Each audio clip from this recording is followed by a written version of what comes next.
Hello दोस्तों, आज हम जानेंगे सीओएम को। सीओएम यानी centre of mass. Centre of mass किसी भी ऑब्जेक्ट का वो पॉइंट है जहाँ पर उसके उस ऑब्जेक्ट के सारे मास को एज्यूम किया जाता है। माना जाता है कि यहाँ पर सीओएम पर वो सारे ऑब्जेक्ट ऑब्जेक्ट के सारे मास का कंसंट्रेशन है। ठीक है।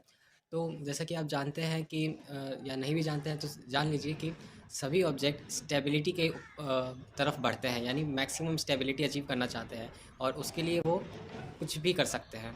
ठीक है। और एक और बात है कि कोई भी ऑब्जेक्ट चाहेगा कि उसका सीओएम उस कॉन्टैक्ट सरफेस के सबसे नज़दीक हो या उसी पर हो।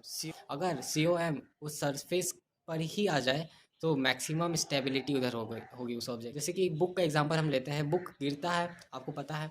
जैसे हम ये बुक ले सकते हैं, ये बुक है, तो ये सबसे ज़्यादा स्टेबल यहाँ पर है, यहाँ पर। लेकिन यहाँ पर नहीं है स्टेबल, यहाँ से गिर जाएगा बुक और यहाँ पर आकर सबसे ज़्यादा स्टेबल है। यानी कि इसका सीओएम कुछ यहाँ निकलता है और सीओएम सबसे ज़्यादा नज़दीक है, तो ये सीओएम यहाँ से दूर हो जाएगा, यहाँ से काफ़ी डिस्टेंस है, तो इससे भी ज़्यादा स्टेबल हो सकता है, तो ये यहाँ गिरेगा। तो यहाँ पर और भी ज़्यादा ये स्टेबल है, तो ये अगर सबसे ज़्यादा स्टेबिलिटी है तो यहीं पे मेंटेन रहेगा, वरना वो अपना और पोजीशन चेंज करेगा मैक्सिमम स्टेबिलिटी तक पहुँचने के लिए।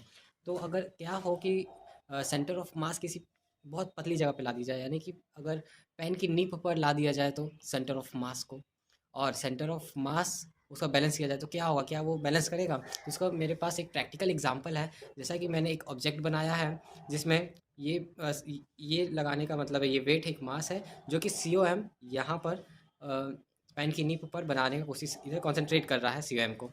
तो हम देखेंगे कि सी ओ एम जब इधर आ गया है तो ये कितना ज़्यादा स्टेबल है कि ये पेन की निप पर भी हम इसको बैलेंस कर सकते हैं। इतना ज़्यादा स्टेबल है कि हम इसको कैसे भी हिलाएं ये वही वापस से आ जाएगा, गिरेगा नहीं। क्योंकि कोई भी ऑब्जेक्ट चाहता है कि वो मैक्सिमम स्टेबिलिटी रहे या वो सी पर रहे, और सी पर तो सबसे ज़्यादा मैक्सिमम स्टेबिलिटी होता ही है। तो कोई भी ऑब्जेक्ट चाहेगा कि सी पर वो रहे, और अगर वो है तो उधर से हटना नहीं चाहेगा। हम लोग इसको कितना भी कर ले वो वापस से उसी पॉइंट पर आकर रुक जाएगा, चाहे वो कितना भी छोटा पॉइंट क्यों ना हो, वहाँ पर ही स्टैंड कर जाएगा, जैसे कि ये आप एग्जाम्पल देख रहे हैं। Thank you.